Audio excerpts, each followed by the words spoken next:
Ma sœur m'a déposé ses enfants sans le moindre avertissement et elle est furieuse contre moi pour une raison qui me semble absurde. Je travaille 14 heures par jour, 7 jours sur 7 parfois, alors mes rares journées de repos sont sacrées pour que je puisse en faire récupérer mon énergie épuisée.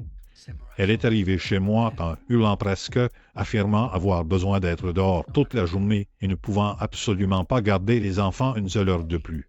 Il ne restait presque plus rien à manger dans mon frigo, car ma livraison hebdomadaire était prévue ce soir-là seulement. J'ai couru au magasin voisin le plus proche sous la pluie battante, le cœur battant à tout rompre, et j'ai racheté du pain blanc et 2 pizzas en solde pour sauver la situation. L'une était juste fromage simple, l'autre avait des tranches de pain bruni dessus qui sentaient délicieusement bon dans toute la cuisine. Mes nièces ont mangé la pizza au pain bruni parce que ça sentait si bien qu'elles ne pouvaient pas résister et elles étaient heureuses pour la première fois depuis leur arrivée. Quand ma sœur est revenue, elle a vu les boîtes vides dans ma poubelle immédiatement en entrant par la porte d'entrée sans même dire bonjour. Elle m'a grondé avec une colère froide pour ne pas l'avoir consultée avant de leur donner des produits carnés interdits selon ses règles strictes.